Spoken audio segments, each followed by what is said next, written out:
అందరికీ క్రీస్తునామంలో మరొకసారి నా శుభములు. త్వరగా మనం కొన్ని మాటలు మనం విందాం. అయితే నేను చెప్పేటంతసేపు మీరు ఎవరు కదలొద్దు అంటే కుర్చీలో కూడా కదలొద్దని కాదు, లేచేడిపోవడం లాంటి అలా తిరగడం మాట్లాడుకోవడం ఏం చేయవద్దు. డీల్ ఓకే అంటే నేను స్టార్ట్ చేస్తాను, లేదంటే మీ ఇష్టం. ఓకేనా అంటారా? సండే స్కూల్ టీచర్ ఎవరు చేయొద్దని ఒకసారి లేరా? మీరు కొంచెం పిల్లల్ని కంట్రోల్ చేస్తారని అంతే. సరే, ఎవరొకరు బాధ్యత తీసుకోండి. ఇక వాకింగ్ దానికి వెళ్దాం. అయితే వెళ్ళే ముందుగా చిన్న ప్రశ్న. ఈరోజు ఎవరిదో బర్త్డే జరిగించుకోవడానికి మనం వచ్చాం ఇక్కడికి. ఎవరైనా కదా? సరే, నేను ఒక ప్రశ్న అడుగుతాను, సమాధానం చెప్పండి. ఆ యేసుక్రీస్తు అనే ఆయన మీకు ఏమన్నా బంధువా? నాకేం బంధువు కాదు. మీకేమన్నా బంధువా? నేను కొంచెం మాట్లాడుకుందాం.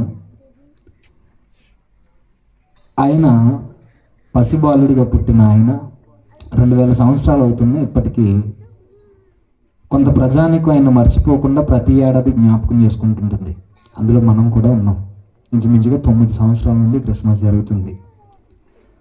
అయితే ఇప్పుడు సూటిగా అడుగుతున్నాను మిమ్మల్ని, అయింది మన ఊరా, మన బంధువులా, కొన్ని మనకు తెలిసిన వారు ఎవరి గర్భానన్న పుట్టిన వ్యక్త కాదు, కొన్ని మన జిల్లా ఏమైనా, మన తునిగడ ఏమైనా ఏం కాదు, మన జిల్లా కాదు, మన రాష్ట్రం కాదు, గట్టిగా మాట్లాడుకుంటే మన దేశం కూడా కాదు. అవును కదా? ఎక్కడో పుట్టాడు ఆయన. ఎక్కడా?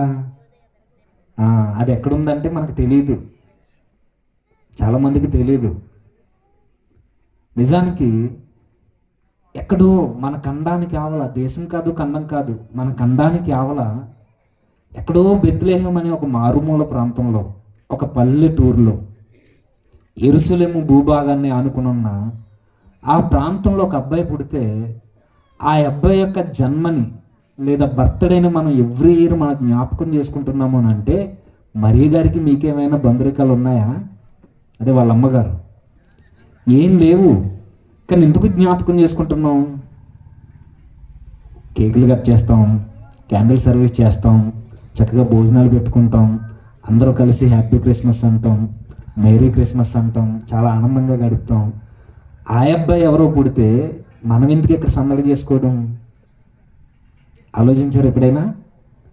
ఎవరో ఒక అనామకురాలు, మీకు తెలియదు కదా మరియ గారు, పైగా ఒక అమ్మాయి, ఎవరో ఒక అమ్మాయి ఒక అబ్బాయికి జన్మనిస్తే, ఆ అబ్బాయి జన్మని మనం జరిపించుకుంటున్నాము అంటే ఒక విధంగా బంధురేకులు లేకపోయినా ఏదో ప్రత్యేకమైన సంబంధం ఉంది అనిపిస్తుందా? నిజానికి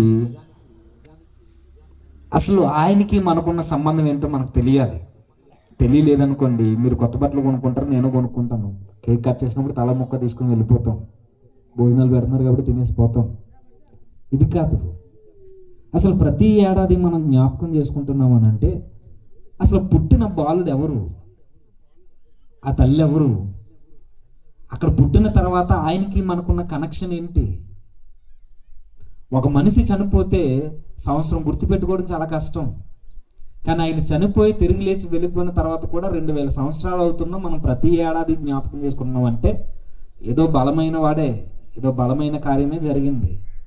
అదేంటో మనకు తెలిసిందనుకోండి, అసలు నిజమైన క్రిస్మస్ ఎలా చేయాలో మనకు అర్థమైపోద్ది. ఇందుకే ఆయనకి మనకున్న కనెక్షన్ ఏంటో ఒకసారి ఆలోచన చేసే ముందుగా, బైబిల్లో చాలామంది అడుగుతుంటారు, ఈరోజు క్రిస్మస్ చేయమని బైబిల్లో ఉందండి, చేయొచ్చా? ఇలాంటి తలకమాలిన ప్రశ్నలు అడిగే ముందు కొంచెం జ్ఞానంగా ఆలోచిస్తే మంచిది. వాటిని పక్కన పెడదాం. నిజానికి క్రిస్మస్ చేయొచ్చా?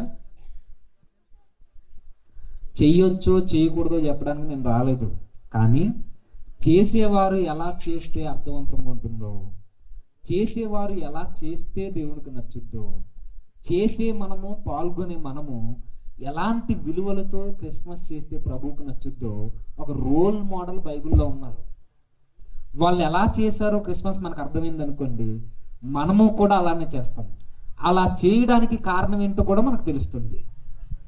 నేను చెప్పేది ఏంటంటే, క్రిస్మస్ హ్యాపీగా చేద్దాం, కానీ ఎలా చేయాలో బైబిల్ చెప్పింది. ఎందుకంటే బైబిల్లో కొంతమంది యవనస్తులు, కొంచెం సౌండ్ పెట్టాను, కొంతమంది యవనస్తులు ఉన్నారు. నిజానికి 10 మందితో ప్రారంభమైందట ఈ అసోసియేషన్. ఇప్పుడు 80 మందికి పైగా ఉన్నారు. నేను అనుకుంటున్నా మెజారిటీ ఇందులో యవనస్తులు ఉండాలి. నిజమేనా? Very good. నిజానికి మొట్టమొదటి క్రిస్మస్ ఒక యవనస్తుల గుంపు చేసింది. కొంచెం తెలివైన ఎవరైతే ఇట్టే చెబుతారు, ఎవరు చెప్పండి, కొంచెం ఇంటిస్తాను చెప్పండి. ఆ యవనస్తుల గుంపు ఎంత ధన్యమైన వారంటే, దేవుడు భూలోకానికి వచ్చేసాడు, మన పాపాలన్నిటినీ తుడిచేయడానికి ఆయన పుట్టేశాడు అనే వార్త మొట్టమొదటిగా విన్నవారు ఆ యవనస్తుల గుంపే. ఇంకో విషయం చెప్పనా, ఈ ప్రపంచానికి మొట్టమొదట సువార్త చేసిన సువార్థికులు, ఎవాంజలిస్టులు కూడా యవనస్తులే. ఎవరో చెప్పండి. మొట్టమొదటిగా దేవుడు పుట్టాడన్న వార్త విన్నది వారే. మొట్టమొదటిగా మన పాపాలకి లేదా మన బ్రతుకులకి విమోచన దొరికే రక్షకుడు వచ్చాడని ఈ ప్రపంచానికి చాటి చెప్పిన ఘనత సువార్థికులు కూడా వారే. నిజానికి వారు ఈరోజు క్రిస్మస్లో కమీడియన్స్ అయిపోయారు. చెప్పాలిగా.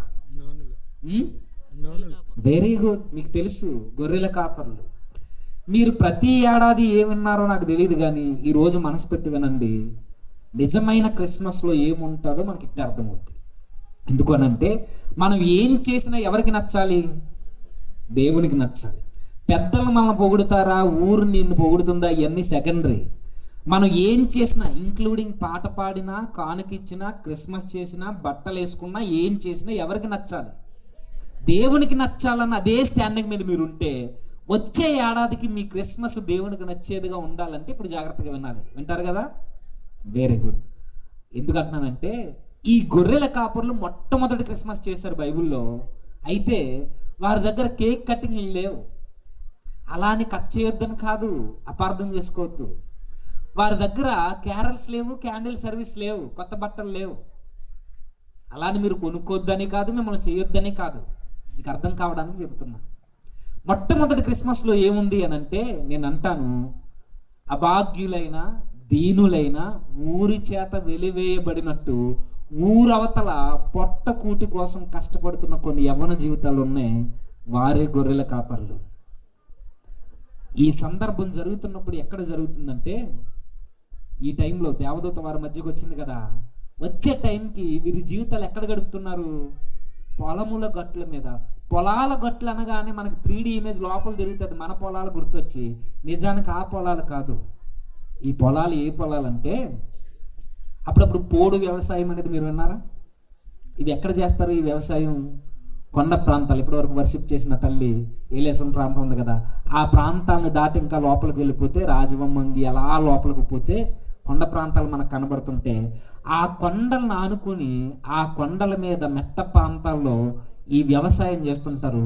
దానికన్నా భయంకరమైన ప్రాంతం ఈ గొర్రెల కాపర్లు పొలాల గట్ల మీద నివసించే ప్రాంతం. ఇవి ఎలాంటివంటే అరణ్య భూభాగం, అంటే అడవితోనూ కొండలతోనూ మిళితమైపోయి ఊరికి ఆవల ఆ కొండ దిగువ ప్రాంతంలో అరణ్యాన్ని ఆనుకుని ఉన్న పొలాల గట్ల మీద వీరు గొర్రెల కాపర్లు మేపుతున్నారట. గొర్రెలు మేపుతున్నారట. ఎవరు? ఈ యవనస్తులు. నిజానికి మీరు ఆలోచించండి, అర్ధరాత్రి వేళ గొర్రెలను కాసేవారు ధైర్యవంతులు ఉంటారా, లేదంటే మనలాంటి వాళ్ళు ఉంటారా? ఇలాంటి ధైర్యవంతులందరినీ ఈరోజు స్టేజ్లు ఎక్కించి కమీడియన్స్ చేసేసిందా లేదా? అంటే వెయ్యొద్దని కాదు, నాటకాలు వేయండి, డ్యాన్స్లు వేయండి, ఈ నేను చెప్పడానికి నేను రాలేదు. మొట్టమొదటి క్రిస్మస్లో ఏమున్నాయో అవి మన జీవితాల్లో ఉంటే దేవునికి నచ్చిన బిడ్డలుగా క్రిస్మస్ చేసిన వారం అవుతామని చెప్పడానికి వచ్చాను నేను. మొట్టమొదటి క్రిస్మస్లో ధైర్యంతో నిండిపోయిన కొన్ని హృదయాలు ఉన్నాయి. ఎంతమంది వారు చెప్పండి? జీకే బిట్ 4, 5, 6, 3 చెప్పండి. 4 అన్నవాళ్ళు చేతులు ఎట్టండి. 5 వీడు ఏమనుకుంటాడు అన్నవాళ్ళు ఎట్టండి. సరే, ఎంతమందో చెప్పలేదు, కానీ కొందరైతే ఉన్నారు. ఒక గుంపు అయితే ఉంది. ఈ గుంపు కోసం మీరు ఒక్కసారి వెళ్ళిపోయిన తర్వాత చరిత్రను అడగండి. నిజానికి ఈరోజు అంటే గత కొద్ది కాలంగా ఈ యొక్క వెసులుబాటు లేదు, కానీ ఇంతకుముందు మన పూర్వీకుల జీవితాలు ఎలా అయితే ఉండేవో సేమ్ గొర్రెల కాపర్ల యొక్క జీవితాలు కూడా అంత హేయంగానే రోమిలు చూసేవారు. అంటే ఈ మాట ఎందుకు చెప్తున్నానంటే, మన జీవితాలు పెద్ద ఏమి మోతుబరి జీవితాలు ఏం కాదు, అవునా? ఏం కాదు. ఇప్పుడంటే 3 పూటల 4,000 లోపలికి వెళ్తున్నాయి, కానీ జస్ట్ ఒక 30, 40, 50, 60 సంవత్సరాలు వెనక్కి వెళ్ళిపోతే తినడానికి తిండి లేని జీవితాలు మనవి. ఒక విధంగా మన ప్రాంతాలు కూడా ఇప్పుడు డెవలప్ అయ్యి ఊరు పక్కన ఉన్నాయేమో కానీ ఒకప్పుడు మన ప్రాంతాలు ఊరు చేత వెలివేయబడినట్టు ఊరవతలు ఉంటాయి మన ఇల్లులన్నీ. అయితే ఇలాంటి వివక్ష మనమైతే ఎలా ఎదుర్కొన్నామో దీనికన్నా దారుణమైన వివక్ష గొర్రెలు కాసేవారంటే చాలా చిన్న చూపు. ఎవరికి? రోమీలకి. ఇలాంటి రోమా సామ్రాజ్యపు పరిపాలనలో జీవితాన్ని కొనసాగిస్తున్న వీరు తినడానికి సరైన తిండి లేదు. ఎక్కడో ఊరవతల అర్ధరాత్రి వేళ గొర్రెలు మేపుతున్నారు అంటే ఊర్లో ఉన్న తన బిడ్డల కొరకు, తన భార్యల కొరకు, లేదా పెళ్లి కాకపోతే తల్లిదండ్రుల కొరకు జీవితాలను పణంగా పెట్టి కుటుంబాలని నిలబెట్టుకోవడానికి కష్టపడుతున్న యథార్థవంతమైన బ్రతుకులవి. అయితే ఇలాంటి బ్రతుకుల దగ్గరికి ఒకరోజు పరలోకం నుండి ఒక దేవదూత వచ్చిందట.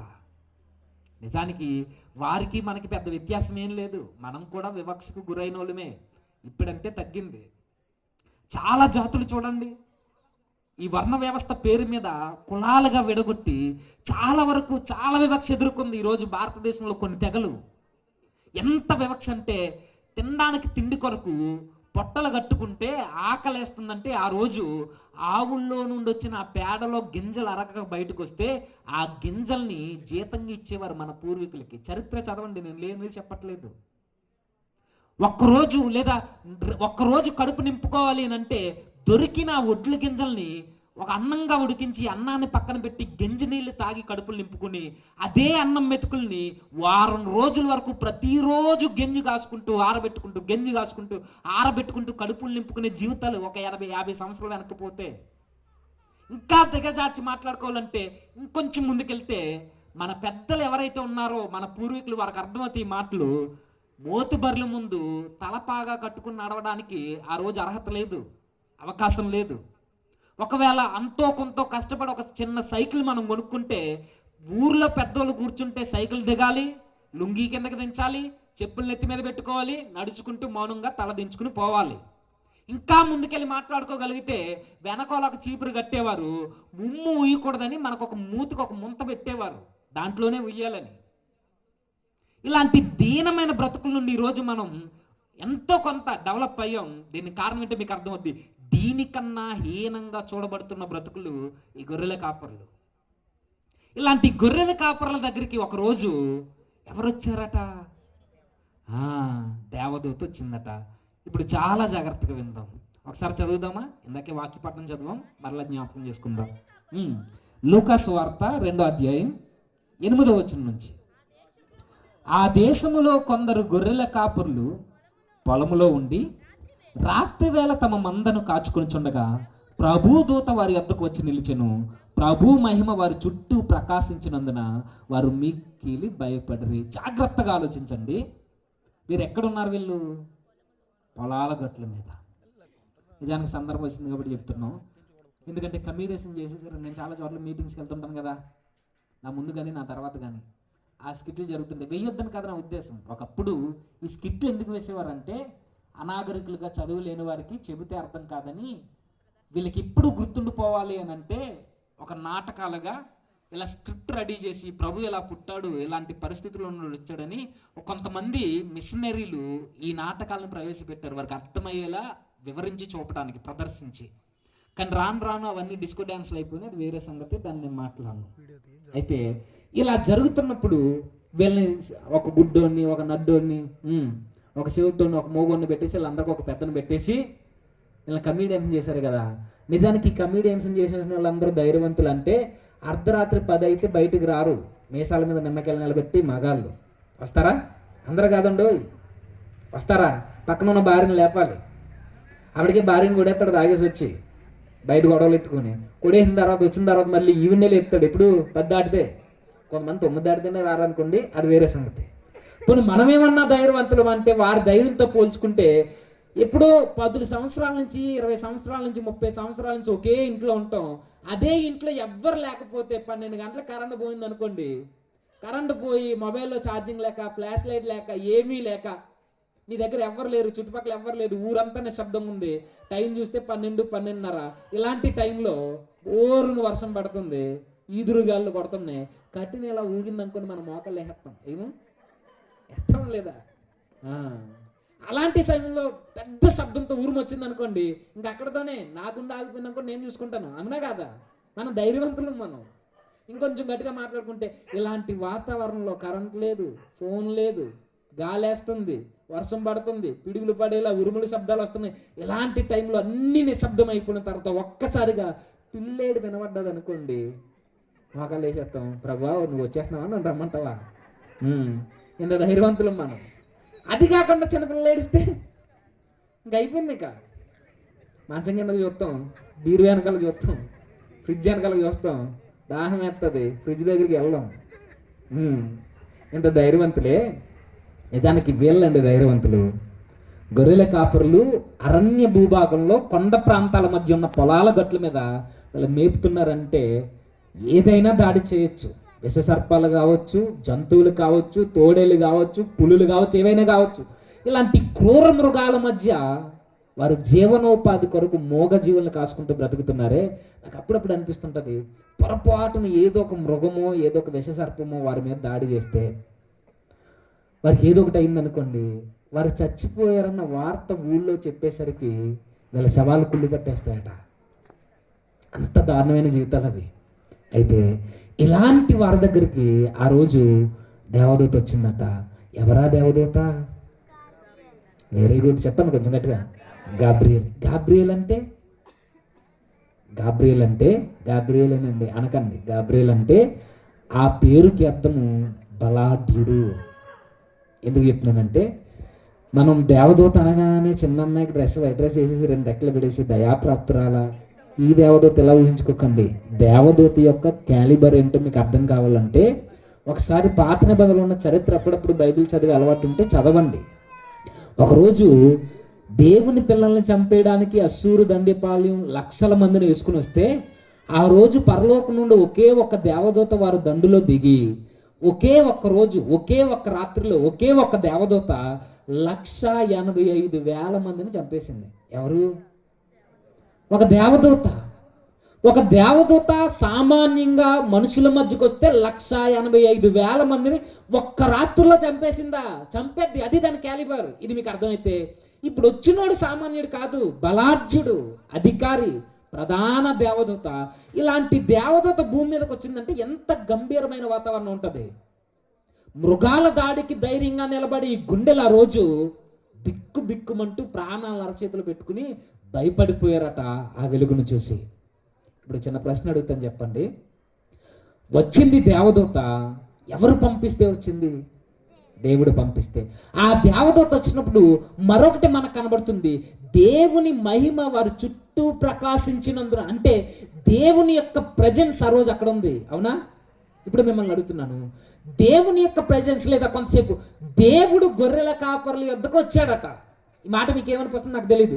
దేవుడు ఊరవతలు ఉన్న వారి దగ్గరికి వచ్చాడట. దేవుడు ఊరి చేత వెలివేయబడుతున్నట్టు బ్రతుకుతున్న దీనుల దగ్గరికి, పేదోళ్ళ దగ్గరికి, జ్ఞానం లేనోళ్ళ దగ్గరికి వచ్చాడట. నిజానికి నేను అంటాను, ఆ రోజు ఊర్లో ఎవ్వరు లేరా? ఆ రోజు అసలు ప్రపంచంలో, దేశంలో ఎవ్వరు లేరా? మరి గొర్రెల కాపరుల దగ్గరికే దేవుడు ఎందుకు రావాలి? ఆలోచించారా? వారి దగ్గరికే దేవుడు ఎందుకు రావాలి? వీరు ఏమైనా పెద్ద జ్ఞానవంతులా, అధికారులా, ఉద్యోగస్తులా, పోనీ వెనకాల మంది బలం ఉన్న వాళ్ళ, ధనవంతులా? ఏముంది వీరి దగ్గర చెప్పుకోవడానికి? ఏమీ లేదు. ఏమైనా ఉందా అని అడిగితే నేను అంటాను, మాసిపోయిన వస్త్రాలు ఉన్నాయి కంపు కొడుతూ, మాసిపోయిన గడ్డాలు ఉన్నాయి, మాసిపోయిన తల వెంట్రుకలు ఉన్నాయి. వారి దగ్గర ఏమున్నాయంటే ఏమీ లేవు. సరైన స్నానం లేదు, సరైన వస్త్రాలు లేవు, సరైన వెంట్రుకలు లేవు. వారి దగ్గర ఏమీ లేవు. జ్ఞానం లేదు, చదువు లేదు. మనం అనుకున్న పిహెచ్డి లెవెల్ చదువు కోసం చెప్తున్నా, ఏమీ లేదు. ఏమీ లేని వారి దగ్గరికి దేవుడు ఎందుకు ఆ రోజు వచ్చాడు? ఏదో సింక్ అవ్వాలి మీకు. ఆమె చూడాలి, నన్నే దృష్టించండి. ఏమీ లేని వారి దగ్గరికి. అసలు జనాభా లెక్కల్లో పేర్లు ఉన్నాయా లేదని ప్రభుత్వానికి అవసరం లేనట్టు పైన అందరికీ జనాభా లెక్కలు జరుగుతున్నాయి. వీళ్ళేమో పొలాల గట్ల మీద ఉన్నారు. అసలు ఈరోజు రాజకీయ నాయకులకి కొంతమంది ఎలా అయితే అవసరం లేదో ఓట్లు అయిపోయిన తర్వాత ఆ రోజు కూడా వీరి జీవితాలు అంతే. మిగతా వారందరికీనేమో జనాభా లెక్కలు జరుగుతున్నాయి, వీళ్ళేమో గొర్రెలు కాసుకుంటున్నారు. అంటే వీళ్ళ పేర్లు జనాభా లెక్కలు అవసరం లేదా? అవసరం లేదా? అవసరం లేదన్నట్టే ఉంది. ప్రభుత్వానికి కొంతమందితో పని లేదు. ప్రభుత్వానికి ఎవరు అవసరం అంటే ధనమైనా ఉండాలి, అధికారమైన ఉండాలి, మంది బలమైన ఉండాలి, ఏదైనా ఉండాలి, వారితోనే అవసరం. అంటే ఎందుకండి 5 సంవత్సరాల ముందు, మొన్న ఇంచుమించుగా 2 సంవత్సరాలు అయిపోతుందా ఓట్లు వెళ్తుంది, అప్పుడు వచ్చిన నాయకులు మరలా వీధుల్లో కనబడ్డారా? కనబడరు. 5 సంవత్సరాలు అయిన తర్వాత మళ్ళీ కనబడతారు. ఎన్నో హామీలు ఇవ్వచ్చు మీకు, రోడ్లు వేస్తాం, కులాలు వేస్తాం, మీ పిల్లలకు చదువులు ఇస్తాం, బళ్ళు కడతామని ఎన్నైనా హామీలు ఇవ్వచ్చు. కానీ వీళ్ళు ఎప్పుడు కనబడతారు? మరి అందరూ కాదు, మెజారిటీ నాయకులు ఎలానే ఉంటారా లేదా? ఒకవేళ మీకు మంచి నాయకులు ఉండొచ్చు, వెరీ గుడ్, నేను వారిని ఏమనట్లా. సేమ్ ఆ రోజు కూడా అలాంటి బ్రతుకుల దగ్గరకట దేవుని యొక్క ప్రత్యక్షత వచ్చిందట. ఇప్పుడు నేను అడుగుతున్నాను, అధికారులు లేక కాదు, ప్రపంచాన్ని పరిపాలిస్తున్న రోమా చక్రవర్తులు పరిపాలిస్తున్న కాలం అది. ప్రపంచాన్ని పరిపాలిస్తున్న రోమా సింహాసనం మీద అధికారులు ఉన్నారు, చక్రవర్తులు. వారి దగ్గరికి వెళ్ళలేదట దేవుడు. జ్ఞానులు ఉన్నారు, చదువుకున్న వారు ఉన్నారు, శాస్త్రులు, పరిసయ్యులు, ప్రధాన యాజకులు, మోతుబర్లు చాలా మంది ఉన్నారు. కానీ దేవుడు వారి దగ్గరికి వెళ్ళలేదట. ఎవరి దగ్గరికి వచ్చాడట? ఎవరి దగ్గరికి? ఏమీ పనికి రాని యవనస్తుల దగ్గరికి వచ్చాడట. ఇప్పుడు నేను అడుగుతున్నాను, వీరి దగ్గరికి ఎందుకు వచ్చాడు? ఏముంది వీరి దగ్గర? మరలా అంటున్నాను, దేవుడు ఒక వ్యక్తి యొక్క ప్రార్థన వినాలన్నా, దేవుడు నువ్వు చేస్తున్న మనవి విని నీకు మరలా సమాధానం ఇవ్వాలన్నా, నీ కుటుంబంలో దేవుడు కార్యాలు జరిగించాలన్నా, నీ మనసులోకి, నీ ఇంటిలోనికి దేవుడు వచ్చి నివాసం ఉండాలన్నా, గుర్తుంచుకో, గొర్రెల కాపరుల దగ్గర ఏదైతే ఉందో అది మన దగ్గర ఉంటేనే దేవుడు మన జీవితాల్లో కలగజేసుకుంటాడు, లేకపోతే కలగజేసుకోడు. చాలామంది అనుకుంటారు, నేను దేవునికి 10,000 ఇచ్చానండి, నా ప్రార్థన వినకపోతే ఎవడ ప్రార్థన వింటాడు దేవుడు అని అనుకుంటే నేను అంటాను, నీ ప్రార్థన వినడు దాకా వినడు. నా స్వరం చాలా బాగుంటుందండి, నేను ఆరాధన బాగా చేస్తాను, పాటలు బాగా పాడతాను, నేను నచ్చకపోతే ఎవరు నచ్చుతారు దేవునికి అని అంటే, గొర్రెల కాపరుల దగ్గర ఉన్న హృదయం నీ దగ్గర లేకపోతే నీ పాట, నీ ఆరాధన, నా ప్రసంగం దేవునికి నచ్చమన్నా నచ్చదు. మరలా అంటున్నా, గొర్రెల కాపరుల దగ్గర ఏముంది? యథార్థమైన బ్రతుకుంది. గొర్రెల కాపరుల దగ్గర ఏముంది? పరిశుద్ధంగా జీవితాన్ని కట్టుకునే జీవితాలు ఉన్నాయి. ఎందుకు నాకు చెప్తున్నానంటే, 400 సంవత్సరాలు దేవుడు ఈ ప్రపంచంతో మాట్లాడడం మానేశాడు. మలాకీ గ్రంథం ముగిసిపోయిన తర్వాత క్రొత్త నిబంధన ప్రారంభం కావడానికి మధ్యలో 400 ఏండ్ల కాలం ఉంది. ఈ 400 ఏండ్ల కాలం ఎందుకు పట్టింది? అంత గ్యాప్ ఎందుకు వచ్చింది? ఒక్కడు కాకపోతే ఒక్కడు దేవుని మాట వినేవాళ్ళు లేడు. ఈరోజు సంఘాలు పెరిగాయి, దైవజనులు పెరిగారు, సువార్థికులు పెరిగారు, మారుమూల ప్రాంతానికి పోయినా చర్చిలు కనబడుతున్నాయి. ఎంత సువార్త పెరిగిన ఈ కాలంలోనే ఒక మనిషిని మనం కంట్రోల్ చేయగలమా? అంతే. ఎందుకని మన ఈదుల్లో బైకులు నడుపుతున్న కుర్రోని ఆపి, ఎందుకు రా అంత స్పీడ్గా నడుపుతున్నావు నాగని అడగండి. నీ బాబు కదా పెట్రోల్, నీ బాబు ఇచ్చాడు బండి, ఇదేనా సమాధానం? అంటే అందరూ కాకపోవచ్చు. ఎందుకు రా అలా తాగి జీవితాన్ని నాశనం చేసుకున్నావు అంటే, నువ్వు ఇచ్చేవారా డబ్బులు అడుగుతారా లేదా? అంటే అడగకపోయినా వాళ్ళ యాటిట్యూడ్ ఎలా ఉంది? దీన్నే ఎక్స్ట్రీమ్ హెడోనిజం అంటారు. దీన్నే అంటే నీ చేతికి నచ్చింది చేసేయి, నీ చేతికి దొక్కింది అనుభవించు, నీ కంటికి చూడాలనిపించింది చూసేయి, నీ మనసు కోరుకున్నది దానికి ఇచ్చేయి, నీ శరీరం కోరికలు తీర్చమంటే తీర్చేయి, దానికోసం నువ్వు ఏదైనా చెయ్యి. మత్తు ఎక్కించుకుంటావో, సిగరెట్ కాలుస్తావో, మందే తాగుతావో, గంజాయే కొడతావో, డ్రగ్సే ఎక్కించుకుంటావో, పోర్న్ వీడియోస్ చూస్తావో, లేదా వ్యభిచారానికి అలవాటు పడతావో, దొంగతనాలకు అలవాటు పడతావో, ఏదైనా చెయ్యి. దీన్నే ఎక్స్ట్రీమ్ హెడోనిజం అంటారు. దీన్నే ఈరోజు అదే నడుస్తుంది ఈరోజు మన ప్రాంతాల్లో. దీనికి మించి ఈరోజు సంఘాలు, సువార్థికులు, దైవజనులకు పెరిగిన కాలంలోనే ఎలాంటి వాతావరణం ఉంటే 400 ఏండ్లు ఒక్క ప్రవక్త పుట్టలేదు, ఒక పాస్టర్ గారు లేరు. ఎలా ఉంటుంది ఊహించగలమా? 400 సంవత్సరాలు అసలు దేవుడు అని ఊసి మర్చిపోయింది ప్రపంచం. ఎలా ఉంటుంది ప్రపంచం? ఇలాంటి దుర్భరమైన బ్రతుకుల్లో నుండి 400 ఏండ్ల కాలం ఇలా బ్రతుకుతూ ఉంటే వీళ్ళందరినీ కాదని నేను దేవుని కొరకు నిలబడతామని ఈ యవనస్తులు జీవితాల్ని యథార్థంగా కట్టుకున్నారు కాబట్టి దేవుని దూత, దేవుని యొక్క మహిమ వారి మధ్యకు వచ్చి నిలబడింది. కానీ ఈరోజు ఎలా ఉందో 400 ఏండ్లు అలానే ఉన్నాయి. అంటే మనం అందరితో కలిసి బ్రతకడం పెద్ద వింతేం కాదు, అందరూ ఇస్తే ఇవ్వడం అది పెద్ద వింతేం కాదు.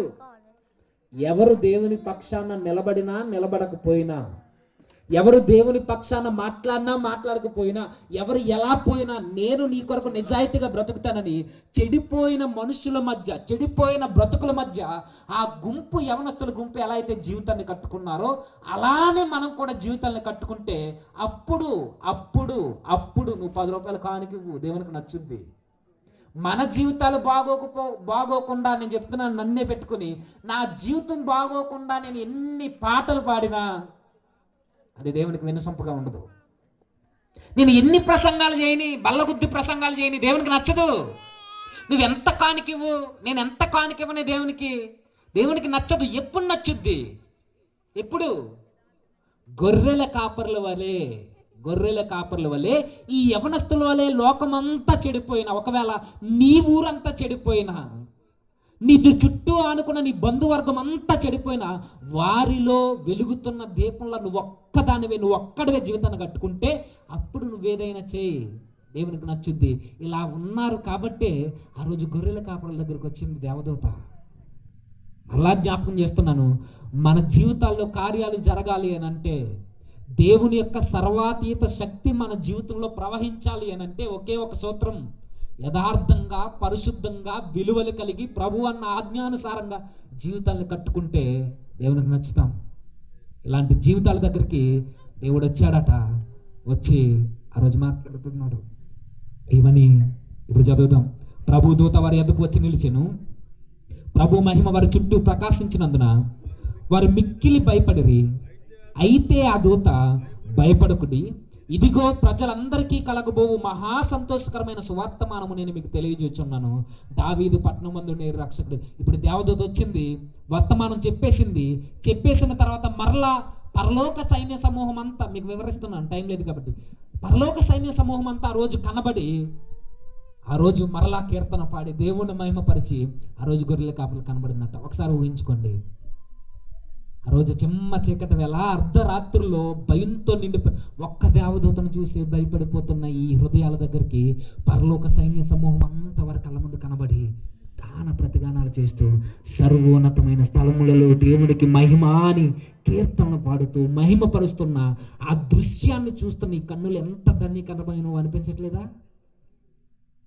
పరలోకపు వాతావరణాన్ని భూలోకంలోనే ఉండి అనుభవించిన గొప్ప జీవితాలు వారివి. వారి దగ్గర ఏమీ లేదు చెప్పుకోవడానికి లోకపరంగా, కానీ వారి దగ్గర ఉన్నది ఒకటే: యథార్థత, నిజాయితీ, విలువలు. ఇవన్నీ పోయినప్పుడు ఆ వాతావరణం, పరలోకపు వాతావరణం అంతా చూశారు, చెప్పారు, దేవదూతలు వెళ్ళిపోయారు. ఇక్కడ నుండి చాలా జాగ్రత్తగా నన్ను త్వరగా ముగిస్తాను. ఇలా దేవదూతలు వెళ్ళిపోయిన తర్వాత ఇప్పుడు మొట్టమొదటి క్రిస్మస్ చేయడం ప్రారంభించాలి వీళ్ళు. ఎలా చేశారు? ఇప్పుడు చదువుదామా? నేను చదువుతాను, చూడండి 15వ వచనం నుంచి. ఆ దూతలు తమ యొద్ద నుండి పరలోకమునకు వెళ్ళిన తర్వాత ఆ గొర్రెల కాపర్లు జరిగిన ఈ కార్యమును ప్రభు మనకు తెలియజేయించి ఉన్నాడు. మనము బెత్లెహేం వరకు వెళ్ళి చూతము రండని ఒకరితో ఒకటి చెప్పుకొనిరి. త్వరగా వెళ్ళి మరియను యోసేపును తొట్టిలో పండుకుని ఉన్న శిశువును చూచిరి. వారు చూచి ఈ శిశువును గురించి తమతో చెప్పబడిన మాటలు ప్రచురము చేసిరి. ఇప్పుడు ప్రశ్న అడుగుతున్నాను, చెప్పండి. దేవదూత గాబ్రియేల్ గారు వచ్చి దేవుడు పుట్టాడు, మిమ్మల్ని విడిపించడానికి వచ్చాడు అని చెప్పిన తర్వాత, ఈ మాటలు వినేసిన తర్వాత ఈ గొర్రెల కాపర్లు ఏం చేశారు చెప్పండి? వీరు మొట్టమొదటిగా చేసిన పని ఏంటో చెప్తే ఖచ్చితంగా గిఫ్ట్ ఇస్తాను. చెప్పాలి. సువార్త ప్రకటించారు, ఇంకా మహిమపరిచారు, ఇంకా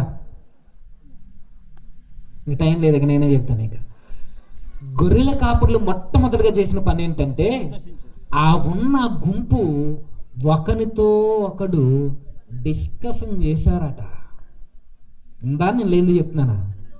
ఒకరితో ఒకడు మాట్లాడుకుంటున్నారట. ఎవరు? గొర్రెల కాపర్ల పక్కన పెట్టండి, యవనస్తులు. యవనస్తులు, పేదవారైన యవనస్తులు, బలహీనులైన యవనస్తులు, లోకరీత్యా తృణీకరింపబడిన ఈ యవనస్తులు ఏం చేశారు అని అంటే, దేవుడు పుట్టాడన్న వార్త వినగానే వీళ్ళు ఒకరితో ఒకరు డిస్కషన్ చేశారట. దేనికోసం డిస్కషన్ చేస్తుంటారు? ప్రభు కొరకే. ఏ విషయం అయితే చెప్పారో అదే విషయం కొరకు డిస్కషన్ చేశారు. నేను అడుగుతున్నాను, మొహమాటం లేకుండా మీరు ఒప్పుకోండి, నాకు చెప్పొద్దు. ప్రతి ఏడాది క్రిస్మస్ జరుగుతుంటుంది మనకి. ఒకవేళ యవనస్తులున్న వయసుతో సంబంధం లేకుండా అందరిని అడుగుతున్నాను, క్రిస్మస్ చేస్తున్న మన జీవితాల్లో ఈ 365 రోజుల్లో ఏ రోజైనా అరుగుల మీద కూర్చున్నప్పుడు ప్రభు కొరకు మనం డిస్కషన్ చేశామా? కానీ మనం ఏం చేస్తాం చెప్పండి? చెయ్యొద్దని కాదు నా ఉద్దేశం, చెయ్యండి. కానీ క్రిస్మస్ చేస్తున్న, కూర్చుని వింటున్న మన జీవితాల్లో ఏముండాలి అని అంటే, ఎవ్రీడే, ప్రతిరోజు ప్రభు కొరకు డిస్కషన్ ఉండాలి మన జీవితాల్లో. వారు ఒకరితో ఒకరు మాట్లాడుకున్నారట, ఒకరితో ఒకరి మాటకు ఒకరు వ్యతిరేకంగా లేరు. మనకే ఉంటారు స్నేహితులు, రారా చర్చికి పోదామంటే, ఈ వారం ఇంతకురా, ఈరోజు బీచ్కి పోదాం, ఈరోజు రెస్టారెంట్కి పోదాం, మ్యాచ్ జరుగుతుందట వైజాగ్లో, కోహ్లీ గడ వస్తున్నాడు, ఇక్కడికే వెళ్ళిపోదాం అని పోతాం. మనం ఇప్పుడు ఆదివారం దేవుని మాటలు వినడానికి నేను అడుగుతున్నా, గుంపులుగా దేవుని సన్నిధికి వచ్చే యవనస్తులు ఉన్నారా? గుంపులుగా కుటుంబాలను నాశనం చేయడానికి బయలుదేరే యవనస్తులు ఉంటారు. కానీ మొట్టమొదటి క్రిస్మస్లో ఏముంది అని అంటే, ఒకరితో ఒకరు డిస్కషను. ఇంకో మాట ముందే చెప్పిన, ఆ రోజు ధర్మశాస్త్ర ఉపదేశకులు, ప్రధాన యాజకులు మెస్సియా వస్తాడని మర్చిపోయారు. వారు మర్చిపోయిన ఈ వార్త విన్న తర్వాత, నిజమే, ధర్మశాస్త్రం గొంతెత్తి అరిచి చెబుతుంది, మెస్సియా రాబోతున్నాడు, దేవుడు పుట్టబోతున్నాడని ధర్మశాస్త్రం చెబుతుందని. ఆ ధర్మశాస్త్ర లేఖనాలను జ్ఞాపకం చేసుకుంటూ, మనకి కనబడినది వాస్తవమైన పరలోకం నుండి వచ్చిన దేవదూతే. ఆ దేవదూత చెప్పిన దానికి మనకు ఒక సూచన ఇచ్చాడు. ఆ సూచన ముందు ధర్మశాస్త్రంలో వెతికిన వీరు ఒకరితో ఒకరు డిస్కషన్ చేసుకున్నారట. ఈరోజు ప్రభు కొరకు డిస్కషన్ ఉండవు మనకి. సాయంత్రం 5 అయ్యి అరుగుల మీద కూర్చుంటారు, పనులన్నీ అయిపోయే ముందు కానీ, పనులు అయిపోయిన తర్వాత కానీ, అయిపోయే ముందు కానీ. ఎవరో అనుకోకండి, మనమే. అరుగుల మీద కూర్చున్న తర్వాత సామాన్యంగా ఎక్కువ మంది స్త్రీలు ఉన్నారు కాబట్టి మీకోసం చెప్తున్నాను. అరుగుల మీద కూర్చున్న తర్వాత మనం ఏం డిస్కషన్ చేస్తాం చెప్పండి? మనకు తెలుసు, ఆ బావుగారు అక్క మన ఇంట్లో ఉండాలి. ఎవరు చెప్పండి? అదే మనకు జ్వరం వస్తే ఆయన వచ్చి ఇంజక్షన్ చేస్తాడు కదా. ఎవరు? అక్క ఎవరు? మనకి ఎప్పుడు గుర్తొస్తుంది? ప్రతిరోజు గుర్తొస్తుంది మనకి, అంతేనా? పోనీ దీన్ని కాదంటే, ఆ చీర ఎలా వచ్చిందో ఆవిడికి, అదే పక్కింటి ఆ ఫ్రిడ్జ్ ఎలా వచ్చిందో, ఆ బీరువా ఎలాగ ఉన్నారో, చాలా పెద్ద టీవీ కొనేసిందట ఆవిడ, ఎలా వచ్చిందో అలా. ఇదేనా డిస్కషను? మీరు ఏం మాట్లాడుకుంటారు నేను అడగను. కానీ మీ డిస్కషన్లో ఏ రోజైనా ప్రభు ఉన్నాడా? లేకపోతే నేను ఏమనట్లా. ఈ రోజు నుండి స్టార్ట్ చేద్దాం. ఈ రోజు నుండి మనం ప్రారంభించి ఫోన్లు చేసి గుప్పెడంత గుండె కోసం మాట్లాడడం కాదు. ఏమైంది వదినా అని. ఏం మాట్లాడాలి? ఈ వారం నేను సన్నిధికి రాలేకపోయాను, ఏదో పని ఉండి. పాస్టర్ గారు ఏ వాక్యం చెప్పారు, నాకు ఈ మాట అర్థం కావట్లేదు, ఈ వచనం యొక్క భావం ఏంటి అని డిస్కషన్ చేసి ఫోన్లు మాట్లాడుకునే వాళ్ళు ఉన్నారా? లేరు. క్రిస్మస్ చేస్తున్న మన జీవితాల్లో ఏముండాలి అని అంటే, ఇదిగో గొర్రెల కాపరి చెప్తున్నారు, ప్రభు కొరకు సంభాషణ ఉండాలి మీ జీవితాల్లో, ప్రభు కొరకు డిస్కషన్ ఉండాలి, ప్రభు కొరకు మాటలు ఉండాలి, ఒకరితో ఒకరు మాట్లాడుకోవడంలో. ఇది ఉంది వారి జీవితంలో. మన జీవితంలో లేకపోతే వచ్చే ఏడాదికి ప్రతిరోజు కాకపోయినా మీరు కూడుకున్న ప్రతిసారి ప్రభు కొరకు డిస్కషన్ చేయి. పక్కింటి వాళ్ళు చీర కోసం మాట్లాడితే నీకేం రాదు, అసూయ పెరిగిపోయి బీపీ వచ్చేది అంతే. నిజమిది. మనం ఎక్కువ ఎవరి కోసమైనా ఆలోచిస్తున్నాం అనుకోండి, స్ట్రెస్ ఫీల్ అవుతాం, ఎక్కువగా ఈ ఒత్తిడి ఫీల్ అయినప్పుడు ఏమవుతుంది, బీపీ వస్తుంది ఫ్రీగా, ఇంకంతకు మించి ఏం రాదు. ఇంకా ఎక్స్ట్రీమ్ అయితే షుగర్ వస్తుంది. ఈ 2 గిఫ్ట్లు వస్తాయి మనకి. అంతేగాని ఆ టీవీ మీ ఇంట్లోకి వస్తుందా? రాదు. దానికోసం ఎందుకు డిస్కషన్? అదే ప్రభు కోసం డిస్కషన్ చేయి. నీ జీవితంలో ఉన్న పాపంతో ఎలా పోరాడాలో నీకు కొన్ని మెలకువలు తెలుస్తాయి. నీ కుటుంబాన్ని ఎలా కట్టుకోవాలో నీకు తెలుస్తుంది. నీ యవ్వన బ్రతుకుని ఎలా లీడ్ చేయాలో నీకు ఒక వివరణ దొరుకుతుంది. ఎక్కడ? దేవుని వాక్యంతో నువ్వు డిస్కషన్ చేస్తే. నిజానికి మాట చెప్తున్నాను, నీకుండే స్నేహితులు కూడా ప్రభు కొరకు మాట్లాడేవారు ఉండాలి. నీకుండే స్నేహితులు ప్రభు వాక్యం మాట్లాడేవారే ఉండాలి. తిమోతి గారిని పౌలు గారు హెచ్చరిస్తూ, ఇదిగో నీకు ఒకవేళ శోధనలు కలిగితే, నీకు బలహీనతలు ఎదురయ్యే కాలం వస్తే, నీ యవనేచ్ఛలను నువ్వు పారిపోతున్న నువ్వు ఎక్కడికి వెళ్ళాలి? ఎవరైతే ప్రార్థనా పరులు ఉన్నారో ఆ గుంపులో జాయిన్ అవ్వు. ఎవరైతే మంచి వ్యక్తులు ఉన్నారో వారితో సహవాసంలోకి వెళ్ళు. అంటే మన స్నేహాలు బాగోకపోతే ఈరోజు మన జీవితాలు ఎవరో నాశనం చేయని అవసరం లేదు, మనల్ని మనమే నాశనం చేసుకుంటాం. ఆ రోజు డిస్కషన్ జరుగుతున్నప్పుడు వీళ్ళందరి మాట ఒకటే ఉంది, ఏమని? వెళ్దాం, చూద్దాం. అంటే ఇప్పుడు కదా, తర్వాత వెళ్దాం అన్నవాడు ఎవరైనా ఉన్నారా ఆ గుంపులో? లేదు. ఇప్పుడు కదరా, ఇంత అర్ధరాత్రి వేళ ఇప్పుడు ఎలాగెళ్తాం మనం? నిజానికి కనబడిన దేవదూతదేమో ఈ డిస్కషన్లు ఏమన్నా ఉన్నాయా? ఏమి లేవు. ఒకరికున్న ఆనందం ఒకటే, ఆ ఆనందం నుంచి వస్తున్న మాటలు ఒకటే, రక్షకుడు పుట్టాడు, వెళ్దాం, పరుగులు పెడదాం, పరుగులు పెడదామని. ఆ రోజు అక్కడ ఒక మాట ఉంది, త్వరగా వెళ్ళి. రెండోది ఏం కనబడుతుంది? త్వరగా వెళ్ళి. ఎక్కడికి త్వరగా వెళ్ళి? మనం ఎక్కడ త్వరగా వెళ్తాం? ఇంకంత వివరించలేండి, నాకు టైం అవుతుంది. మనం ఎక్కడికి త్వరగా వెళ్తాం, వాళ్ళు ఎక్కడికి త్వరగా వెళ్ళారు. ఎలాగ సందర్భం వచ్చింది కాబట్టి చెప్తున్నాను. మీ ఊరిని ఏమన్నా నేను, మా ఊర్లో 10 గంటలకు ఆరాధన స్టార్ట్ అవుద్ది. చర్చ్ 10 గంటలకు ఆరాధన స్టార్ట్ అయింది అనుకోండి, ప్రతి చోట చెప్పేది మీకు కూడా చెప్తున్నా. 10 గంటలకు ఆరాధన స్టార్ట్ అవుతున్నప్పుడు ప్రకటన ప్రారంభం అవుద్ది. ముందు ఎన్ని గంటలకు స్టార్ట్ అవుద్ది?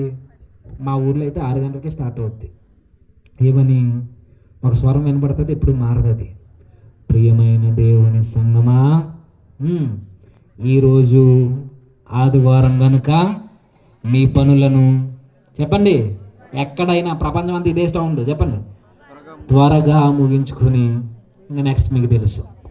ఎప్పుడెప్పుడు వినపడుద్ది?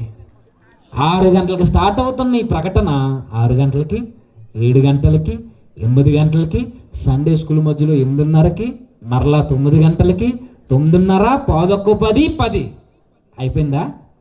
ఇప్పుడు స్టార్ట్ అవుతుంది అసలైన ప్రకటన. 10 గంటలకి, 10:30కి, 11 గంటలకి, 11:30కి, 11:12, 12 గంటలకి అయ్యగారు ఇలా మైకు పట్టుకుని, ఇదే చివరి ప్రకటన. వినపడుతుందా? ఇంకా చివరి ప్రకటన 12 గంటలకు. ప్రసంగానికి ముందు దైవజనులు చేస్తున్నారంటే ఇంకా ఈ భక్తులు ఏం చేయలేదు, రాలేదు. ఎందుకు రాలేదు? అవ్వలేదు. ఏమవ్వలేదు? పనులు అవ్వలేదు. ఆ ప్రకటనలో అందుకే నొక్కుతున్నాను, మీ పనులను త్వరగా ముగించుకుని. మరలా చెప్తున్నాను, 365 రోజుల్లో మాకు ఈ రోజు పని లేదు అన్న వాళ్ళ చేతులు ఎత్తండి. ఆడవాళ్ళు పని చేసే ఆడవాళ్ళు ఉంటుందా? మీకు ఆదివారం కూడా సెలవు కాదు. నిజానికి మరలా అంటున్నాను, ఏ రోజైనా పనులు అయిపోతాయి. ఏ రోజు పనులు అవ్వవు? సిగ్గుపడకుండా చెప్పండి, నేను వింటున్నాను. 365 రోజుల్లో ఏ రోజైనా పనులు త్వరగా అయిపోతాయి. ఏ రోజు అవ్వు? ఎందుకు అవ్వు? సీక్రెట్ చెప్పనా? ఆ రోజే దేవుడు దీవించిన ప్రతి భూజంతువు, నెక్స్ట్ జలచరములు, ఆకాశ పక్షులు లేవు కానీ భూపక్షులు ఉంటాయా? ఇవన్నీ ఆ రోజు మన ఇంట్లోనే ఉంటాయి, మన కొండల్లో. అందుకు పనులు అవ్వవు. నేను అంటున్నాను, ఏమనుకోద్దు. 10 గంటలకు ఆరాధన అంటే 12 గంటల దాకా మనం వస్తున్నాము అంటే మనం మాటతో చెప్పట్లేదు కానీ క్రియలతో ఒక మాట చెప్తున్నాం ప్రభుకి. ఏంటో చెప్పనా? నీ సన్నిధి అంటే నాకు లెక్కలేదు ప్రభువా, నీకు నాకు అసలు సంబంధం లేదు, నీ పని నువ్వు చూసుకో, నా వంటలు నేను వండుకుంటానని నోటి మాటతో కాదు, క్రియలతో చెబుతున్నాం. ఈ యాటిట్యూడ్ ఎవరిదో చెప్పనా? ఆదాముది. ఆదాము ఎక్కడైనా, ప్రభువా నువ్వు నాతో సహవాసం చేయొద్దు, ప్రతి చల్లపూట నా దగ్గరికి రావద్దు, మా బ్రతుకు మేము చూసుకుంటాం అన్నాడా? నోటి మాటతో ఎక్కడ అనలేదు. పండు తెంచుకుని తిని నీ సహవాసం మాకు వద్దని క్రియలతో ఎలా అయితే చెప్పాడో సేమ్ మనం కూడా అలాగే చెప్తాం. కొంతమంది 9:30కే రెడీ అయిపోయి వస్తుంటారు. ఇలా నడిచి వచ్చేస్తే ఇది చర్చ్ అనుకోండి, ఇలా నడిచి వస్తే 5 నిమిషాలు. ఇలా రాదు పెద్దమ్మ, ఆ పక్కింటి పెద్దమ్మని, వాళ్ళ వదిన్ని, వాళ్ళ అక్కని, వాళ్ళ బావగారిని అందరినీ పలకరించి, ఊరంతా పలకరించుకుని ఇలా వచ్చేసరికి 11:30. ఎప్పుడు బయలుదేరింది? ఆవిడ పిలుస్తుంటుంది, వస్తున్నావా వదిన అంటే, వచ్చేస్తాను నువ్వు వెళ్ళి, ఇంకా స్నానం అవ్వలేదు, వారం రోజులు చేయలేదా? నువ్వు వచ్చేస్తున్నావు అంటే ఇంకా అన్నం అవ్వలేదు, ఏమైంది? మొత్తం ఊరంతా భోజనాలు పెడుతున్నావా? ఏమీ లేదు. అంటే నేను అంటున్నాను, నీ వంట కార్యక్రమాల కన్నా, నీ పనుల కన్నా ఎవరు లోకువైపోయారు? దేవుడు, ఆయన సన్నిధి. ఆ రోజు చూడండి అబ్బా, గొర్రెల కాపర్లు అర్ధరాత్రి వేళ చిమ్మ చీకట్లో అన్నిటినీ వదిలిపెట్టి, మనం ఏం వదులుకోవద్దు. నిజానికి ఒక సీక్రెట్ చెప్పినా, వారంలో ఒక రోజు ఒక పూట ఉపవాసం ఉంటే చాలా హెల్తీగా ఉంటుంది తెలుసా? నిజం ఇది. నేను కావాలని అలాని బీపీ షుగర్ పేషెంట్ల కోసం చెప్పట్లేదు, మీరు ఉండకూడదు. యవనస్తులు ఎవరైతే ఉన్నారో ఆదివారం ఒక పూట హెల్తీగా ఉంటారు నిజంగానే. దీనికి అప్పుడప్పుడు ఖాళీ ఇవ్వాలి, రెస్ట్ ఇస్తే సెట్ అవుద్ది, లేకపోతే ఎదరికి దాని ఉంటుంది. అప్పుడప్పుడు రెస్ట్ ఇవ్వాలి దీనికి. అందరికి కాదండి, కొంతమందికి శరీరతత్వంగా అది నార్మల్గా వస్తుంది తినకపోయినా, అది వేరే విషయం. కాబట్టి ఆ రోజు త్వరగా వెళ్ళారట. మనం త్వరగా రావట్లేదు, టైం కూడా రాం. మెల్లిగా తాబేళ్ళు నడుచుకుంటూ కరెక్ట్గా 12 గంటలకు వచ్చి అరగంట అయిన తర్వాత ఇంకా ముగించడా, నాకు టైం అయిపోయింది, ఇంకా ముగించడా అని ఎవరిని అడుగుతాం? రావడమేమో తాబేలు నడక, ఇక్కడికి వచ్చిన తర్వాత ఏమో సనుక్కోవడం వాక్యం మీద. నేను అంటున్నాను, వాక్యము కాకుండా మరి ఏదైనా మన జీవితాన్ని మార్చేది ఉందండి ఈ లోకంలో? వాక్యం కాకుండా మన కుటుంబాలని, చెడిపోయిన మన యవన జీవితాలని బాగుపరిచేది ఏదైనా ఉందా? అది లేదని తెలిసి కూడా దేవుని సన్నిధికి మనం ఇంపార్టెన్స్ ఇవ్వలేకపోతున్నాము అని అంటే, మరలా అంటున్నాను, దేవుడు అయ్యా నువ్వేం అవసరం లేదు, మాకు 3 పూట్ల చక్కగా తింటున్నావు, చక్కగా ఆరోగ్యం ఉంది, చక్కటి చదువులు ఉన్నాయి, ఉద్యోగాలు ఉన్నాయి, పనులు ఉన్నాయి, నీతో మాకు పని లేదు, ఏదో గంట రావాలి కాబట్టి మొక్కుబడి కోసం వస్తున్నాం అని చెప్పట్లేదు అనుకుంటున్నారా? మీరు ఎన్ననే అనుకోండి, నన్ను తిట్టుకున్నా పర్వాలేదు, కానీ మొహమాటలు ఎక్కడ చెప్తాను. మీరు రొమ్ములు బాదుకున్న ప్రార్థనకు జవాబు రావట్లేదు అయ్యా, నేను మీరు రొమ్ములు బాదుకున్నా. దేవుని సన్నిధికి ప్రాధాన్యతనివ్వని నీ జీవితంలో కార్యాలు చేయడానికి దేవుడు ఎందుకు కలగజేసుకోడు? నువ్వు దేవుని సన్నిధికి ప్రాధాన్యతనిస్తే, నువ్వు వాక్యానికి విలువిస్తే, అప్పుడు దేవుడు కలగజేసుకుంటాడు, అప్పుడు నీ ప్రార్థనకి జవాబు ఇస్తాడు, అప్పుడు నీ కుటుంబాన్ని కడతాడు. మనం ఇవ్వం, దేవుడి నుంచి సంపాదించుకోవాలనుకుంటున్నాం. ఇది చాలా తప్పిది. నేను మిమ్మల్ని ఎద్దేవా చేయడానికి మీరు ఉన్నారని కూడా చెప్పట్లేదు. ఒకవేళ ఇలాంటి యాటిట్యూడ్ మనలో ఉంటే వచ్చే ఏడాది కల్లా మనం మార్చుకుంటూ క్రిస్మస్ చేయాలి. త్వరగా వెళ్ళారట. ఈరోజు ఇక్కడ క్రిస్మస్ జరుగుతుందని చాలామందికి తెలిసే ఉంటుంది. త్వరగా కాదు, టైం కన్నా వస్తారా అంటే క్రిస్మస్లకి అయితే రావచ్చు, కానీ ఇప్పుడు నేను అడుగుతున్నా, త్వరగా వెళ్ళారు. పోనీ ఎక్కడో మీటింగ్ ఉందని మీకు తెలిసింది. ఈరోజు బైకులు ఉన్నాయి, కార్లు ఉన్నాయి, బస్సులు ఉన్నాయి, ట్రైన్లు ఉన్నాయి, అన్నీ తిరుగుతున్నాయి. పలానా ఊర్లో మీటింగ్ జరుగుతుందంటే వెళ్తారా? ఎక్కడికైనా రారు. ఇప్పుడు నేను మరలా అడుగుతున్నాను, ఇదే ఏరియాలో ఇదే స్టేజ్ మార్చేసి రేపు రికార్డింగ్ డ్యాన్స్ ఉందని చెప్పండి, ఇక్కడ సరిపోద్ది ఏరియా. మీరు అనౌన్స్ కూడా చేయక్కర్లేదు, అలా ఫ్లెక్స్లు కూడా కట్టక్కర్లేదు. జస్ట్ నోటి మాటతో ఊరంతా తెలిసిపోతే పక్క ఊళ్ళో వచ్చేస్తారు. ముందు వస్తారా రారా? ఇక్కడికి ఏమో సన్నిధికి ఏమో తాబేలు నడకలా వస్తారు. పోనీ వచ్చిన కుదురుగా ఉంటారు అంటే ఇక్కడికి వచ్చిన తర్వాత ఒక భయంకరమైన శబ్దంతో స్టార్ట్ చేస్తారు ఒక అరగంట తర్వాత. అందులో పాస్ట్ గారు కంగారు అయిపోతుంటారు, మైక్ ఏమైపోయింది అనుకోండి, ఏమవదు. బాక్స్లు ఏమైనాయేమో మన అన్నలో కంగారు అయిపోతుంటారు, వైరేమో నాకు కలిపిందని. ఏం కాదు, అదొక డిటిఎస్, అది డాల్బీ అట్మాస్తో మిళితమే ఇస్తుంటుంది. అది ఒక విధంగా అది జనరేటర్ సౌండ్లో ఉంటుంది. అది ఏంటి చెప్పండి సీక్రెట్? గురక. ఎక్కడ చర్చిలో. నేను మరలా అంటున్నాను, రాత్రంతా ప్రార్థన చేస్తూ ఉండగా తెల్లారిపోయిందా? ప్రార్థన కూడా మనం అంతేనా? చదువుకునే వాళ్ళు ఉంటారు, ప్రార్థన చేసుకుంటారు, వాళ్ళని అనట్లేదు. చర్చిలోకి వచ్చి కూడా గురకెట్టేంతగా నిద్రపోతున్నావు అన్నట్టు ఏమనాలి? నేనేమన్నా, నువ్వే దేవునికి చెప్తున్నావు. నీ సన్నిధి నాకు పడుకోవడానికి చల్లగా ఉంది, ఫ్యాన్లు తిరుగుతున్నాయి. నీ యాటిట్యూడ్ ఎలా ఉంది దేవుని సన్నిధిలో? ఆ రోజు గొర్రెల కాపరులు దేవుని సన్నిధి, దేవుని ఉనికి ఎక్కడుంటే అదే దేవుని సన్నిధి. అయితే ప్రభు పుట్టాడని వార్త వినగానే పశువుల పాకల్లో దేవుని సన్నిధి ఉందని పరుగున పోయారే. ఈరోజు వస్తాం, ఇక్కడ నిద్రపోతాం, దైవజనుల మీద సనుక్కుంటాం. గంట అయిన తర్వాత పోనీ సరిగా ఉంటారా అంటే చివరి వరకు ఉండరు. అప్పటి వరకు ఏడన కుర్రోడు ఏడ్చేస్తుంటాడు. ఎందుకు ఏడు చేశారా అంటే ఏమో వాళ్ళ అమ్మమ్మకి అడిగే తెలియాలి. అందరు కాదండి అని ఎత్తుకుని పోతుంది, ఎందుకో తెలదు. అందరు కాదు, మళ్ళీ అపార్థం చేసుకోవద్దు. మన కొంతమందికి ఈ గుర్తు వస్తుంటాయి, అన్నం కట్టానా, అదే గ్యాస్ కుండ కట్టానా, ఇంటికి తాళం వేసానా, ఇంటికి తాళం వేయలేదు, దొంగలు అడిపోరు, నీ ఇంట్లో ఏం దొరుకుతాయి చెప్పండి? సరిగా తోడిన తలంటికి తప్ప ఇంకేం దొరకవు. అంతే, గట్టిగా దొరికితే ఒక 10,000 దొరుకుతాయి. నీ 10,000 కన్నా ప్రభు నీకు తక్కువ అయిపోలేదు. వాక్యం వినే టైంలో పోతారు వీళ్ళంతా. కొంతమంది పెద్దలు ఉంటారు, పెద్దలు అంటే పెద్దలు కాదు, ఫోన్లు వచ్చే పెద్దలు. ఎమ్మెల్యే గారు ఫోన్ చేస్తారు, వాళ్ళకి సీఎం గారు చేస్తారు, లేకపోతే అలా వస్తున్నాయి, అక్కడే ఉన్నాడు అలా పోతారు. నిజానికి ఆ ఫోన్ చెప్పనా, ఎయిర్టెల్లుడు నీ కనెక్షన్ కట్ చేస్తాడు, అది రీఛార్జ్ చేసుకోకపోతే. అది ఆ ఫోను. దీనికి మనకేదో ఫోన్లు వచ్చిన. ఎప్పుడు వాక్యానికి విలువనివ్వని చూడండి. ప్రతి మీటింగ్లో అన్నీ బాగుంటాయి, వాక్యం టైంకి 1 గంట వినలేము మనం.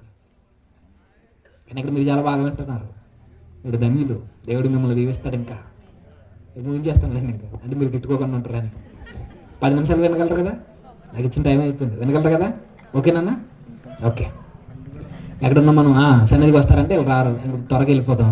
వచ్చిన వాళ్ళు గురకెట్టి నిద్రపోతారు. సర్లే వెళ్తారా అంటే వెళ్ళిపోయేటప్పుడు యాటిట్యూడ్ ఎలా ఉంటుందో చెప్పిన. అప్పటి వరకు చిన్నప్పుడు ఒక యాడ్ వచ్చేది, అరికాల మంటలు, పిప్పున బాధలు, మోకాల సెల్పులు వచ్చేదా? వీటన్నిటికీ ఒకే ఒకటి, ఈ రోగాలన్నీ ఉన్నట్టు మనమే వచ్చి ఇక్కడ లాస్ట్ అంత ప్రార్థన అయిపోయిన తర్వాత దైవజనులు ఇలా నిలబడి ఆశీర్వాదం ఇస్తారు. ఏంటి చెప్పండి?